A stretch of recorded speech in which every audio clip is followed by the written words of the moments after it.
Hello කොහොමද ඉතින්? ඔන්න සුපුරුදු විදිහටම අදත් මම ආවේ ඔයාට හුඟක් වැදගත් වන වීඩියෝ එකක් අරගෙන. කල් ඇතුව එළවලු සුද්ධ කරලා සෝදලා කපලා බොක්සස් වල දාලා ෆ්‍රිජ් එකේ තියාගෙන නැත්තම් ඒ කියන්නේ ඉන්ග්‍රීඩියන්ට්ස් ප්‍රෙප් කරලා තියාගෙන නැත්තම් එහෙමත් නැත්තම් මීල් ප්‍රෙප් කරලා එහෙම නැත්තම් අපිට ඉක්මනින් නිදහසේ උයා ගන්න ඇත්තටම බැරිද? ඉන්ග්‍රීඩියන්ට්ස් ප්‍රෙප් කරලා තියාගන්නවා නම් ඉතින් උයා ගන්න එක මහ ලොකු දෙයක් නෙවෙයි. නමුත් ප්‍රශ්න තියෙන්නේ ඕක හැම තිස්සෙම අපිට කරගන්න බැරි වෙන එක.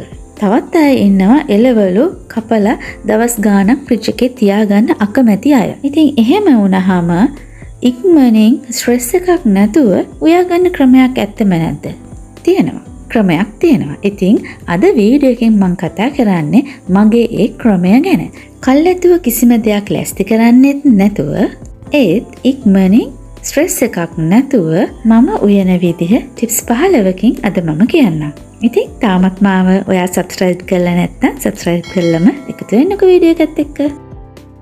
මගේ මේ ක්‍රමය තමයි අනුපිළිවෙලකට උයන එක. මුලින්ම කරන්න ඕනේ මූඩ් ෆික්ස් කරගන්න එක. උයන්න ඕන නිසා උයන්න නැතුව අර එක කැමැත්තෙන්ම කරන්න කියන එකයි මෙතෙන්දි මම අදහස් කරන්නේ. ඉතින් උයන එක කොහොමද සතුටක් ඇති කරගන්න විදිහට කරන්න කියලා මම ඉදිරියේදී ඔයාලට වීඩියෝ එකක් ගන්නම්. ඊළඟට මම කියන්නේ ශාරීරිකව කොයි විදිහටද අපි මේ කාර්ය සඳහා සූදානම් වන්නේ කියලා.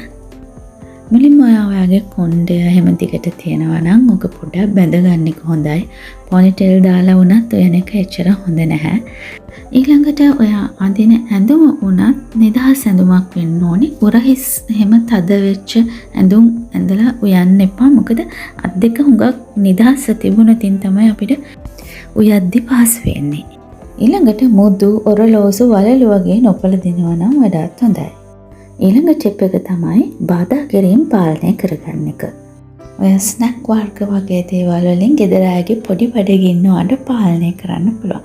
ඒ වගේම ඔයාට ගෙදර සොරතලෙක් ඉන්නවා නම් එයාටත් එයාගේ කැම ටිකක් දීලා එයාව පාලනය කරලා තියාගන්න පුළුවන්. ඒ වගේම චුටි බබෙක් ඉන්නවා නම් ඔයාට සුදුසු කෙනෙකුට එයාව බලා ගන්නවට පවරන්න පුළුවන්. එහෙමත් නැත්නම් ඔයාට පේන තැනකින් එයාව තියාගන්න ඕනේ. ඊළඟ පොයින්ට් එක තමයි මීල් ප්ලෑන් එකක් ඔයා හදාගෙන නැති වුණත් මොහොතක් ඔයා කල්පනා කරලා ප්ලෑන් එකක් ඔළුවෙන් හදාගන්න මොනවද දැන් ඔයා උයන්නේ කියලා. ඉතින් ඔන්න ඔය විදිහට තමයි ඔයා මානසිකවත් ශාරීරිකවත් සූදානම් වෙන්නේ උයා ගන්න. ඊළඟට ඔයා කරන්න ඕනේ ඔයා උයන්න යන ස්ථානය සුදුසු විදිහට සකස් කරගන්න එක. උයන්න ඕනේ පිරිසිදු පිළිවෙල කුස්සියක ඉඳලා. එහෙම නැතුනොත් ඔයාගේ මනසත් අවුල් වෙනවා. අනිත් ටිප් එක තමයි ඔයාගේ කවුන්ටර් টොප්ස් උඩ ඉඩ මදි නම් අනිවාර්යයෙන්ම සුදුසු විදිහට ඉඩ හදාගන්න ඕනේ. ඊළඟට මෙන්න මේ විදිහට වැඩ කරන්න ඔයාට උත්තේජනයක් ඇති කරන දෙයක් ඔයා ලෑස්ති කරගන්න ඕනේ. ඊළඟට මම කරන දේ තමයි ආරක්ෂක විධිවිධාන තර කරගන්න එකයි තමයි මෙන්න මේ විදිහට කිචන් ටවල්ස් මම එලා ගන්නවා මගේ කවුන්ටර් টොප්ස් වල ආරක්ෂාවට. ඊළඟට ඔයිල් බර්නර් එකක් එහෙම නැත්නම් හඳුන් කූර පත්තු කරගන්නවා ඔය මැස්සන්ගෙන් පොඩ්ඩක් බේරෙන්න. ඊළඟට හෑන්ඩ් ටවල්ස් ලෑස්ති කරගන්නවා. ඉවත් කරන එළවලු කොටස් දාන්න මම ට්‍රේ එකක් පාවිච්චි කරනවා. පිරිසිදු කිරීමේ පහසුවට මම ඒකට මේ විදිහට කොලයකුත් එලා ගන්නවා. ඊළඟට මෙන්න මේ විදිහට මගේ ඩිෂ් ඩ්‍රේනර්ස් දෙකත් මම සූදානම් කරගන්නවා. එතකොට උයන අතරේ භාජන සේතුවම මට කිසි කරදරයක් නැතුව මේවා තැම්පත් කරගන්න පුළුවන් වතුර බේරෙන්න. ඊළඟට ගෑස් කුකරයකටත් ඇලුමිනියම් ෆොයිල් කවර මම මෙන්න මේ විදිහට දාලා ලෑස්ති කරගන්නවා.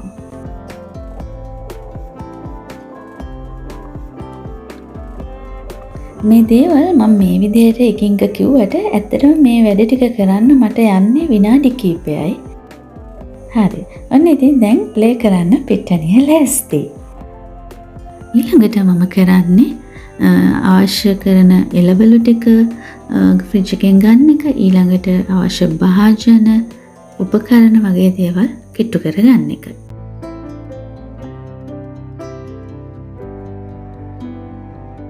ඉතින් මගේ වීඩියෝස් බලලා තියෙන අය දන්නවා මෙන්න මේ ට්‍රොලියට තමයි මම ෆ්‍රිජ් එකෙන් බඩු ඔක්කොම අරගෙන එන්නේ. ඉතින් එතකොට කිසි කරදරයක් නැතුව අවශ්‍ය විදිහට මට බඩු ඔක්කොම එකපාර කුස්සියට අරන් එන්න පුළුවන්. ඉතින් මේ හැම දෙයකින්ම මම කරලා තියෙන්නේ පුළුවන් තරම් පිළිවෙල කරලා තියෙනවා දේවල්. ඒකෙන් සිද්ධ වෙන වාසිය තමයි කාලය ඉතුරු වෙනවා. ඊළඟට අනවශ්‍ය පීඩනයක් ඔළුවට එන්නේ නැහැ. ස්ට්‍රෙස් එකක් නැතුව වැඩ ටික කරගන්න පුළුවන්. දැන් මේ විදිහට නොකළොත් සමහරට ඔය බොක්සස් වගේ අරන් ඉද්දි බිම වැටුනොත් ඉතින් අනවශ්‍ය කරදරයක් කාලය අපත යනවා. ලොකු පීඩනයක් ඔළුවට. ඒ වගේ ප්‍රශ්න. දැන් ඔයාට පේනවා ඇති ෆ්‍රිජ් එකෙන් අවශ්‍ය දේ ගත්තට පස්සේ කුස්සියේ කබඩ්ස් වල තියෙන බඩු ටික තමයි අවශ්‍ය විදිහට මම මේ එක එකතු කරගන්නේ. මෙහෙම වුණාම උයන්න පටන් ගත්තාම කුස්සිය පුරා දුවන්න ඕනේ එක එක දේවල් හොය හොය. ඔන්න බලන්නකෝ අවශ්‍ය බඩු ටික ලං කරගත්තම මෙන්න මේ වගේ තමයි තියෙන්නේ. කෑම පෙසීම පටන් ගන්නකොට මම කරන දෙයක් තමයි පරිප්පු වගේ තියෙනවා නම් ඔන්න මුලින්ම මේක දියේ දාලා ඉන්නවා. තම්බන්න මොන හරි තියෙනවා නම් කියන්නේ සොයා මීට් එහෙම නැත්නම් බිත්තර හරි අල වගේ ඒ වගේ දේවල් ඔන්න තැම්බෙන්න මම තියනවා. ඊළඟට තමයි මම බත් එක උයන්න ලෑස්ති කරගන්නේ. සමහර හිතනවා බත් එක මේ විදිහට කලින් ලිපේ තිබ්බාම ඒක නිවෙනවා කියලා. නමුත් එහෙම වෙන්නේ නැහැ. එළවලු ටික ඉදලා ඉවරනකොට ගානට බත් එක සෙට් වෙලා එන්නේ මේ විදිහට කලින් හැදුවම තමයි. ලූණු නම් මම සුද්ධ කරලා ෆ්‍රිජ් එකේ තියාගන්නේ නැහැ කොහෙත්ම. මම ඒකට කැමති නැහැ. ඉතින් මට ඒක වෙලාවක් යන්නේ නැහැ ලුණු ටික සුද්ධ කරලා ගන්න එක. ඉතින් බත් එක ලිපේ තිබ්බට පස්සේ තමයි මම මේ විදිහට ලුණු සුද්ධ කරලා ගන්නෙ. සමහරව ලුණු ගෙඩිය හතරට පළලා සුද්ධ කරනවා. ඒක සුද්ධ කරන්න ලේසි නිසා. නමුත් මම ඒකට කැමති නැහැ. ඒකට ලුණු ගෙඩිය අර තියෙන හොඳ සැරගතිය අඩු වෙනවා.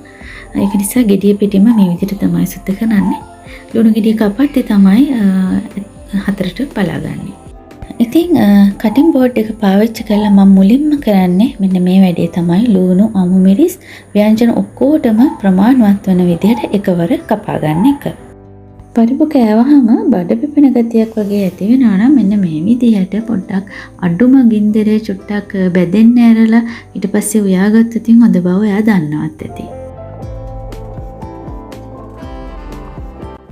මම ඔයාට ගේන අනිත් ටිප් එක තමයි පෙර සූදානමක් කරගෙන නැත්නම් ඉතින් ඒ වගේ වෙලාවට ඔයා පොඩ්ඩක් සිම්පල් සරල මෙනු එකකට යනවනම් වඩා හොඳයි.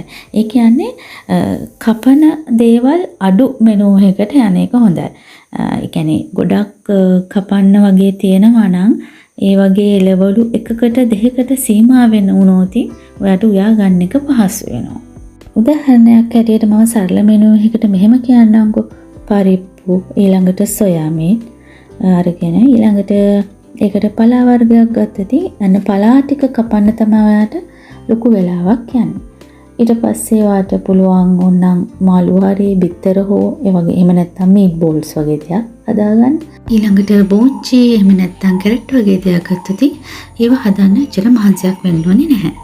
පිපිඤ්ඤ වගේ දෙයක් ගත්තොත් අර ඒකෙන් තවත් පොඩි වාසියක් තියෙනවා. ඒක අර මැද කොටස තියෙන එක විතරයට වාට පොඩ ලුණු ටිකක් එහෙලා එහෙම කන්න දෙන්නත් පුළුවන්.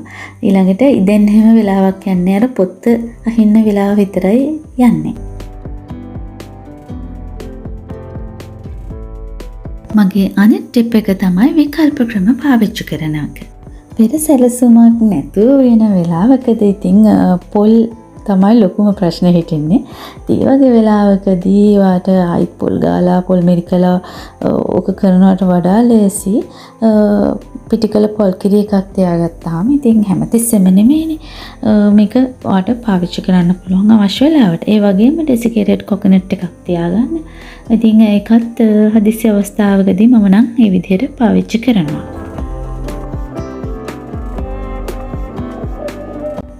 ඉතින් මගේ අන්තිම ටිප් එක තමයි අද දවසේ ගේන ඔයා ඕපන් මයින්ඩඩ් වෙන්න ඕනේ. ඒ වගේම মালටි ටාස්කින් වෙන්න ඕනේ.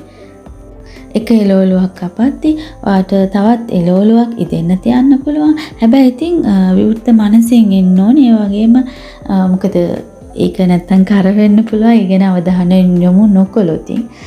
ඒ වගේම උයන අතරේදී භාජන ටික සෝදාන වුණත් ඔයාට හැකියාවක් තියෙන්න ඕනේ. මේ විදිහට මේ පොඩි වෙලාවක් ඇතුළතදී වැඩ ගොඩක් කරන්න පුළුවන් වෙන්න ඕනේ. ඒක තමයි අපි মালටි ටාස්කින් කියලා කියන්නේ. උයලා ඉවර වෙද්දී කුස්සියත් වස් කෙරිලා තියෙන්න ඕනේ. එහෙම වුණොත් තමයි ඔයාගේ කාලය උපරිම ප්‍රයෝජනයට ගත්තා වෙන්නේ. ඉතින් එහෙම කරන්න පුළුවන් වෙන්නේ මෙන්න මේ විදිහට ක්‍රමානුකූලව ඕඩර් එකක් අනුපිළිවෙලකට ඉවීම සිද්ධ කළොත් තමයි ඒ වගේම අවශ්‍ය කරන කිචන් ටිප්ස් ට්‍රික්ස් වගේ දේවල් පාවිච්චි කරන්නත් ඕනේ. එතකොට උයන එක හරිම සැහැල්ලුවෙන් කරන්න පුළුවන්. ඉතින් ආයෙත් මතක් කරන්න මාව තාම සබස්ක්‍රයිබ් කරලා නැත්නම් සබස්ක්‍රයිබ් කරන්න.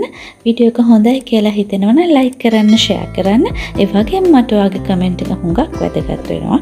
ඉතින් එහෙනම් මං ගෙන් එන්න. ඔයාට සුබ දවසක්.